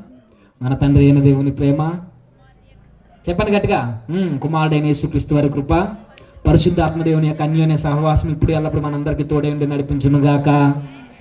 పాస్టర్ గారు అనరా ఇంకా? వీళ్ళు అనేసుకుని ఎవడు చెప్పి ఎవడ వేసుకుపోతాడో తెలియదు. ఇక ఒకటే పరుగు. అంటే దేవుని సన్నిధిలో గంట గడపలేము, మనం గడపలేము. ఎందుకు? సీక్రెట్ చెప్పనా? ఇక్కడికి వచ్చి నిద్రపోవడానికి ఏదైతే సీక్రెట్ ఉందో వెళ్ళిపోవడానికి కూడా అదే సీక్రెట్. ఇక్కడికి వచ్చి ఎందుకు నిద్రపోతారు? అలా ఆయన 2 కేజీలు ఇచ్చాడు, ఉడికిందా లేదా, కారం ఉప్పు సరిపోయినా లేదని 1 కేజీ అయిపోయింది. ఇప్పుడు ప్రార్థన అయిన తర్వాత ఎందుకు వెళ్ళిపోతారు? ఇంకా కేజీ మిగిలిపోయింది, ఆన్లైన్ ఎక్కడ తినేస్తారు. ఏ సీక్రెట్లు అంటే మనకి ఏం అర్థమవుతుంది? గొర్రెల కాపలకి, ఆ యవనస్తులకి, పేదోళ్ళకున్న ఆ ఇంట్రెస్ట్, ఆ ఆసక్తి ఈరోజు మెల్లిమెల్లిగా మనలో సనగిలట్లేదా? ఒకవేళ ఈ యాటిట్యూడ్ మనకుంటే 9 గంటలకు వచ్చిందని నేను చెప్పను, కానీ టైం అంటే టైము. ఎందుకు ఈ మాట చెప్తున్నానంటే దేవుని సన్నిధిలో వినబడే వాక్యం మాత్రమే మన కుటుంబాలను కట్టగలదు, ఇంకేది లేదు ప్రపంచంలో. ఈ సైన్స్, ఈ టెక్నాలజీ, ఈ స్టడీస్, ఈ విద్య, ఈ పోలీస్ స్టేషన్లు, ఈ కోర్టులు, ఈ సినీ ఇండస్ట్రీలు, ఈ సూక్తులు ఏది మనిషి జీవితాన్ని బాగు చేయలేదు. ఒకే ఒక్కటి వాక్యము. ఆ వాక్యం దొరికే స్థానము దేవుని సన్నిధి. దీనికి మనం విలువ ఇవ్వకపోతే మన బ్రతుకుల్ని ఎవ్వరు బాగు చేయలేరు. మీరు ఎక్కడైనా పరిగెట్టండి, ఎక్కడైనా మీ యొక్క సంతృప్తిని ఎత్తుక్కోండి, ఎక్కడ దొరకదు మీకు. దేవుని సన్నిధిలో ఆ మార్పు కనబడే మాటలు వినబడితే ఇంట్రెస్ట్ చూపండి. గొర్రెల కాపర్లు చేసిన మొట్టమొదటి క్రిస్మస్లో ఏముంది అని అంటే దేవుని కొరకు సంభాషణ ఉంది, దేవుని సన్నిధికి ప్రయారిటీ ఉంది. 3వది ముగించే ముందు త్వరగా వెళ్ళిన వీళ్ళు చూశారు, ఆరాధించారు. ఆరాధించిన వీళ్ళు చివరగా అక్కడ ఉన్న వాళ్ళందరికీ ప్రచురము చేశారు. మొదట్లో మీకు జ్ఞాపకం చేశాను, దేవుడు పుట్టాడన్న వార్త విన్నది వారే, ఈ లోకానికి చాటి చెప్పిన ఘనత కూడా వారిదే. యవనస్తులు స్థిరంగా నిలబడితే ఈ ప్రపంచానికి సువార్త అందింది. ఆ రోజు నేను మరలా మాట్లాడుతున్నాను, మీరు మీ ప్రాంతంలో యవనస్తులని పెద్దోళ్ళని ఏ భేదం లేదు, మీకు వినబడుతున్న ఈ వాక్కుని కనీసం మీ కుటుంబాలకు చెప్పుకున్నా మీ కుటుంబాలు స్థిరంగా నిలబడతాయి. గొర్రెల కాపర్లు ఆ రోజు పశువుల పాకలో ఉన్న వారికి, ఆ చుట్టూ శత్రువులు ఉన్న వారందరికీ గొంతెత్తి అరిచి చెప్పారు. వారి దగ్గర ఏముంది? జ్ఞానపు వాక్కులు లేవు. దూత చెప్పిన మాటల్నే రక్షకుడు పుట్టాడని చెప్పాడు ఆ రోజు. ఈరోజు సువార్త ప్రకటన అనగానే పాస్టర్ గారు చెప్పుకునేది అనుకోకండి. సువార్త అంటే నీకు తెలిసిన 4 ముక్కలే నీ ప్రభు కొరకు నీ కుటుంబానికి చెప్పు, నీ పక్కింటోడికి చెప్పు, నీ పొరుగింటోడికి చెప్పు, నీ వీధిలో చెప్పు. అదే సువార్త. నీకు మైక్ ఎవరు, నీకు స్టేజ్లు వేయరు. నిజానికి దేవునికి నచ్చే సువార్త వ్యక్తిగతంగా మనం మాట్లాడేదే వ్యక్తులతో, అదే దేవునికి నచ్చుద్ది, అదే ఎక్కువ ఫలితాన్ని ఇస్తుంది. అలానే కట్టారు శిష్యులు, అలానే ప్రకటించారు. మొదటి క్రిస్మస్లో ఏముంది అని అంటే దేవుని కొరకు ప్రకటన ఉంది. ఏ రోజైనా మొహమాటం లేకుండా మనం అడుగుతాం, ఏ రోజైనా ప్రభు కొరకు మనం మాట్లాడమో ఎదుటోరితో? మాట్లాడకపోయినా ఏం కాదు, ఈ రోజు నుంచి మాట్లాడండి. ఇప్పటివరకు మాట్లాడలేదేమో. దేవుడు నోరిచ్చింది బూతులు మాట్లాడడానికి కాదు.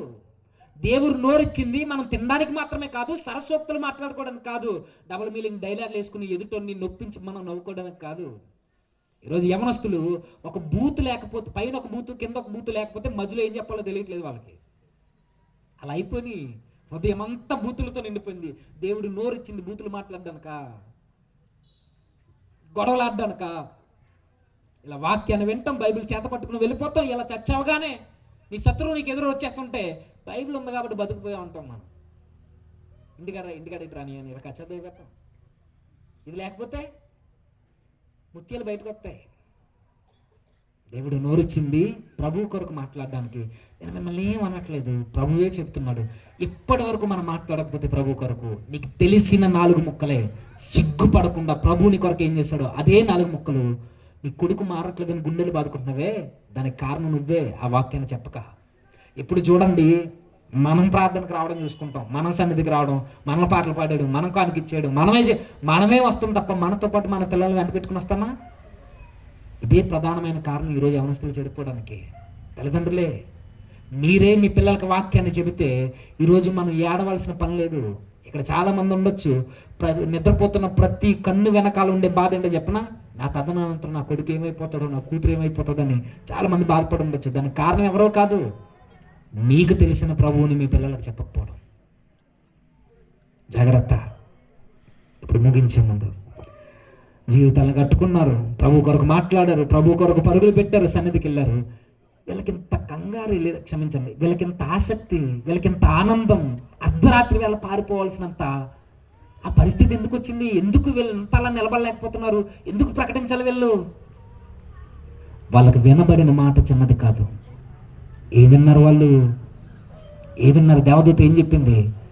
భయపడకుడి, ఇదిగో ప్రజలందరికీ కలగబోవు మహా సంతోషకరమైన సువార్త నేను మీకు చెబుతున్నాను. అదేంటో కాదు, దావీదు పట్టణంలో, బెత్లెహేము పట్టణంలో రక్షకుడు పుట్టాడు. ఈయనెవరో అనుకుంటున్నారేమో మీరు, ఈయన ప్రభువైన క్రీస్తు మెస్సియా. ఈయనెవరో కాదు, ఈయన రక్షకుడు. ఈ పదం వారిని కుదిపేసింది ఆ రోజు. ఈయనెవరో కాదు, ఈయన మెస్సియా. ఈయనెవరో కాదు, ఈయన మళ్ళీ విమోచకుడు. ఈ మాటను బట్టే వారు ఆగలేక అర్ధరాత్రి వేళ పరుగులు పెట్టుకుని వెళ్ళారు. ఈ మాట వినే ఆ రోజు గొంతెత్తరిచి చెప్పారు. ఏముంది ఆ మాటలో? రక్షకుడు అనే మాట మనం విని అలవాటు అయిపోయిందేమో.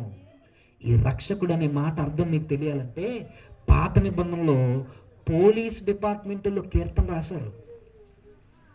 బైబిల్ చదివితే మీకు ఇప్పటికీ అర్థం కావాలి. పోలీసు వాళ్ళు కీర్తన రాశారు. పోలీస్ డిపార్ట్మెంట్లో ద్వారపాలకులు, వాళ్ళు ఎస్కార్ట్గా ఉన్న వాళ్ళు కీర్తన రాశారు.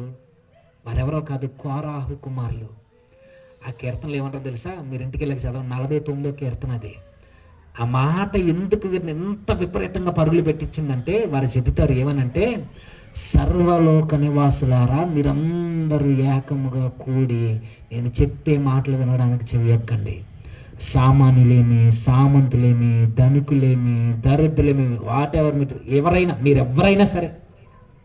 మీరు ఎవరైనా మీ కుల మతాలతో సంబంధం లేకుండా సర్వలోకాన్ని పిలిచి పోలీసులు నిలబెట్టి మాట్లాడుతున్నారు. ఏమని? నేను ఒక గూఢమైన విషయాన్ని చెప్తున్నాను, మీరు వినండి. చెప్తున్న వాళ్ళు చిన్నోళ్ళు కాదు, ఎస్కార్ట్ టీం అది. వాళ్ళు ఏమంటారు తెలుసా? సారం చెబుతాను. నీకెంత ధనం ఉన్నా, నీకెంత జ్ఞానం ఉన్నా, నువ్వెంత అధికారివైనా, నువ్వు పేదోడివే అయినా, నిత్యము బ్రతుకున్నట్లు తన సహోదరుడు కుళ్ళు చూడకుండా నిత్యము బ్రతుకున్నట్లు వాని నిమిత్తం ప్రాయశ్చిత్తం చేయగలగడానికి ఎవడు కనబడట్లేదు అన్నాడు. అర్థం కాలేదు ఈ మాట? నేను చెప్తాను చూడండి. మీరు ఎవరైనా సరే ఆ లిస్టులో మీరు ఏం పెట్టుకుంటారో పెట్టుకోండి. స్త్రీలు, పురుషులు, పెద్దోడు, చిన్నోడు, పేదోడు, ధనవంతుడు, ఏదైనా మీరు ఎవరైనా సరే, నేను ఒక సవాల్ మీ ముందు పెడుతున్నా. నీ పక్కనున్న నీ సహోదరుడు నిత్యము బ్రతకడానికి, చావంటే ఏంటో తెలియకుండా, మరణపు గోతిని చూడకుండా, కుళ్ళు చూడకుండా, పాపం నుండి విడిపించే రక్షకుడు, పాపం నుండి విమోచించే విమోచకుడు ఎవడైనా ఉన్నాడేమో నాకు చూపించండి అన్నాడు. చివరికి రక్షకులే చేతులు ఎత్తేసి, ఎవ్వలేడు, ఎవ్వరు కనబడట్లేదు మాకు, అసలు ఎవడో ఏ సహోదరుని విడిపించలేడు. నీ ధనం నిన్ను రక్షించలేదు, నీ జ్ఞానం నిన్ను రక్షించలేదు, నీ కుటుంబం మంది బలగం నిన్ను రక్షించలేదు, నీ బలగం, నీకున్న బలం నిన్ను రక్షించలేదు, నువ్వు చేసే దాన ధర్మ కార్యాలు కూడా నిన్ను రక్షించలేవు అని పోలీసులు చెప్తున్నారు. నేను కాదు, పోలీసులు చెప్తున్నారు, ఎవడు విమోచించలేడు అని చేతులు ఎత్తేస్తే పోలీసు వాళ్ళు పరలోకం నుండి దేవదూత వచ్చి, వెయిట్, మీకు ఒక శుభవార్త చెబుతున్నా, మీ పాపాల నుండి, మీ మరణపు గోతు నుండి, మీ చావు బతుకుల నుండి విడిపించే రక్షకుడు వచ్చాడు. ఇది దీని సారం. మీ పాపం అనే ఆ చీకటి గర్భాల నుండి మిమ్మల్ని మరలా జీవంలోనికి నడిపించడానికి పరలోకం నుండి దేవుడు వచ్చాడు. అమర జీవుడు నరుల కోసము ఆయన శరీరాన్ని ధరించుకుని వచ్చాడు. ఇది క్రిస్మస్. ఇది వారికి అర్థమైంది. క్రిస్మస్ అనగానే ఏదో అనుకోకండి. మనం ఎందుకు క్రిస్మస్ చేయాలి? ఎక్కడో పుట్టిన అబ్బాయి అంటే సీక్రెట్ దేవదూత చెబుతుంది, ఇది ఆయన వచ్చింది మీకోసం కాదు, మీకోసం మాత్రమే కాదు, ఇశ్రాయేలు జనాంగం కోసమే కాదు, రోమా ప్రభుత్వ అధికారుల కోసం కాదు, ఆయన వచ్చింది ప్రజలందరి కొరకు. కుల మత వర్ణ విభేదాలు ఏమీ లేవు. స్త్రీలని పురుషులని, ఆ దేశం ఈ దేశం, ఆ జాతి ఈ జాతి, ఆ కులం ఈ కులం ఏదీ లేదు. ప్రజలందరినీ విమోచించడానికి ప్రభు వచ్చాడు. ఎందరో ఎదురు చూశాడు దేవుడు వస్తాడని. అబ్రహాము మొదలుకొని లేదా సమూయేలు మొదలుకొని ప్రవక్తలందరూ, దీర్ఘదర్శులందరూ ఎదురు చూశారు. మా విమోచకుడు ఎప్పుడు వస్తాడా అని ఎదురు చూశారు. రాలేదైనా. గొర్రెల కాపర్లు ఎదురు చూశాడు, వచ్చేసాడు ఆయన. ఎప్పుడైతే ఈ మాట వినబడిందో గుండెలు ఆనందంతో నిండిపోయాయి. భయం పోతుందో పక్కన, ఆనందం తట్టుకోలేకపోతున్నారు. ఆ రోజు పరుగులు పెట్టారు. ఎందుకు ఇంత పరుగులనంటే 1000 సంవత్సరాల పాపానికి విరుగుడొచ్చింది. 1000 సంవత్సరాల నుండి ఈ పాపం అనే చీకట్లో, ఈ కళ్ళెముల మధ్య ఇరుక్కుపోయిన ఈ మానవాళికి విడుదల ప్రకటించడానికి రక్షకుడు వచ్చాడు. ఈ రక్షకుడు దేశానికి యుద్ధం జరిగితే విడిపించే రక్షకుడు కాదు, అది సెకండరీ. అది నీకు పొరుగోడికి జరిగే గొడవల నుండి విడిపించే రక్షకుడు కాదు. ఈ రక్షకుడు పాపం అనే ఊబి నుండి రక్షించే రక్షకుడు. మనం ఊబిలో పడిపోతే, ఊబిలు తెలుసు కదా, ఒకవేళ ఊబిలో పడిపోయామనుకోండి, ఈ ఊబిలో పడిపోయిన, ఒకవేళ నువ్వే పడిపోయా, నేనే పడిపోయాను అనుకోండి, ఆ ఊబి నుంచి రావడం మన వల్ల వద్దా? మనం చేసే ప్రయత్నాలు ఎలా ఉంటాయంటే, నేను కూడా పాపాన్ని జయిస్తానండి, నాకు క్రీస్తు అవసరం లేదు, నాకు ఎవరు అవసరం లేదు, నేను మంచి పనులు చేస్తే ప్రభు స్వీకరించాడంటే, నీ మంచి పనులు నిన్ను రక్షించలేవు అనడానికి బెస్ట్ ఎగ్జాంపుల్ ఇదే. ఊబిలో పడిపోయిన ఒక వ్యక్తి నా తలను నేను గట్టిగా ఎలా పడేసుకుని వచ్చేసాను అంటే వచ్చేస్తానా? ఏమొచ్చేది? ఏమీ రాదు. పోనీ నువ్వు కూడా నాతో పడిపోయావు, నీ చేతిని నేను గట్టిగా పట్టుకుని వచ్చేసావు అని లాగితే వచ్చేస్తారా? ఊబిలో నుండి బయటకు రావడం ఊబిలో పడిన వాడి వల్ల ఎలా కాదు, ఆ ఊబిలో నుండి మనం బయటకు రావాలి అని అంటే ఊబి అవతల ఉన్నవాడు రక్షించాలి. ఇది మీకు అర్థమవుతుంది అనుకుంటారు. ఊబిలో ఉన్నవాడిని రక్షించలేడు. బైబిల్ చెప్పింది నీతిమంతుడు లేడు, అసలు మంచోడు అనేవాడే లేడు. మనం ఎన్ని మంచి క్రియలు చేసి పైకి మంచోళ్ళుగా మనం నిరూపించుకోవచ్చు, కానీ లోపల ఒకటి ఉంది, హృదయం. ఆ హృదయానికి చాలా రోగం ఉందట. ఆ రోగం ఎలాంటిదంటే మహాఘోరం. అది ఎంత ఘోరంగా ఉంటుందో ఒకసారి నాకు పిక్చర్ చూపించంటే యెషయా గ్రంథకర్త అంటాడు, అరికాలు మొదలుకొని నడినెత్తి వరకు కొంచెం కూడా స్వస్థత లేదు అబ్బాయి, జాంబీస్ కన్నా దారుణంగా కనబడతాం అంటాడు ఆయన. చీము, నెత్తురు, మన భాషలో రసి గారితో ఎలా అయితే ఉంటాయో మెత్తన చేయబడిన పుండ్లు, ఇంత దారుణంగా ఉన్నాం. లేదు నేను వైట్ షర్ట్ వేసుకున్నానంటే లోపల ఉంది అసలైన రంగు. లేదు నేను బాగా దూకున్నాను, లిప్టిక్ వేసుకున్నా అంటే లోపల చూస్తాడు దేవుడు. దాన్ని బట్టి దేవుడు కొలమానం చేస్తే మనమందరం నరక పాత్రలు తప్ప దేనికి పనిచేయం. ఈ మాటల యొక్క భావం ఎరిగిన ఈ గొర్రెల కాపర్లు వారికి అర్థమైంది, మేమందరం ఊబిలో ఉన్నవారమే. ఈ ప్రపంచ మానవాళ్ళంతా ఇదే పాపంలో కొట్టిమిట్టాడుతున్నప్పుడు ఎవడు రక్షించలేడని కీర్తనకారులు చెబితే దాన్ని రక్షించడానికి ప్రభు వచ్చాడని ఆ రోజు దేవదూత ద్వారా వినబడిన ఆ మాటలకు వారు గంతులు వేస్తూ ఆనందంతో ఆ రోజు ప్రభు దగ్గరికి పరుగులు పెట్టారు. ఆయన వచ్చింది లోకంలో నుండి, ఊబిలో నుండి వచ్చిన వాడు కాదు ప్రభు, పరలోకం నుండి దేవుడు సృష్టికర్త, మనకి మూలమైన ఆ ప్రభు శరీరాన్ని ధరించుకుని పశువుల పాకలోనికి వచ్చాడట, ఆ ఊబిలో నుండి నిన్ను రక్షించడానికి.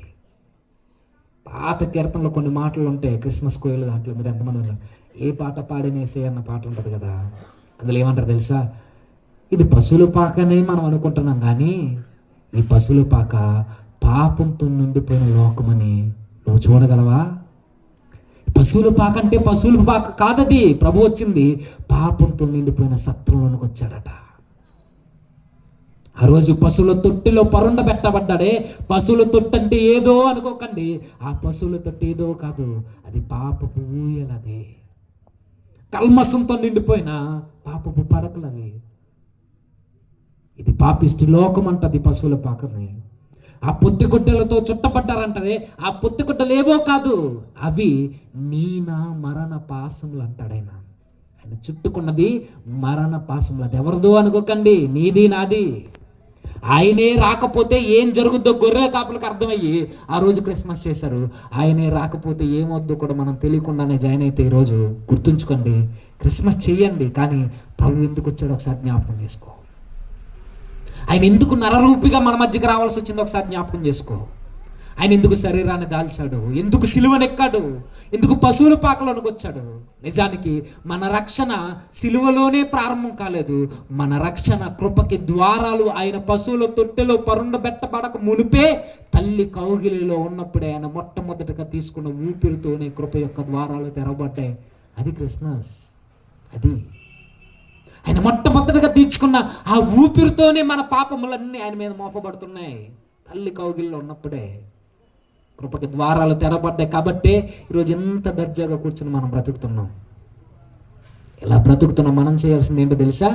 గొర్రెల కాపర్లు ఎలా అయితే ఆ విలువల్ని గుర్తెరిగి ఈయనే రాకపోతే మా బాధలు పోవు, మా కష్టాలు పోవు, మరి ముఖ్యంగా మన పాపం అనే జీవితం తొలగిపోదని గుర్తెరిగి వీరు ప్రభువుని ఆరాధించారు. ఒకవేళ ప్రభు నిజంగా మీ జీవితాల్లో ఉంటే వెరీ గుడ్, ఒకవేళ లేదనుకోండి, ఈ క్రిస్మస్లోనే ప్రభువుని ఆహ్వానించండి. నా పాపాల కొరకు నువ్వు వచ్చావు ప్రభువా, నువ్వు రావడమే కాదు నా పాపాలు నీ మీద వేసుకోవడమే కాదు నా కొరకు సిలువనెక్కో. చివరికి మనందరి కొరకు ప్రభు ఏం చేశాడు, ఎందుకు నేను క్రిస్మస్ చేయాలంటే, నీ కొరకు ఏం చేశాడో తెలియాలంటే కలువరి గిరిని చూడు ఒకసారి, ఆ వేలాడుతున్న ప్రభు దేహాన్ని చూడు. మన పాపాలు ఎంత క్రూరమైనవో, ఎంత మూర్ఖమైనవో, మన పాపాలు ఎంత దారుణమైనవో నీకు అర్థం కావాలి అని అంటే, నువ్వేదో అనుకుంటావు పాపం అనగానే చిన్నగా చూస్తావు. కాదు, అది ఎంత బరువైందో నీకు అర్థం అవ్వాలంటే అలా వేలాడుతున్న దేహాన్ని ఒక్క క్షణం అలా చూడు, ఒక 5 నిమిషాలు ఆలోచించు. ఎందుకు ఈ వ్యక్తి ఇలా నలిగిపోయాడు?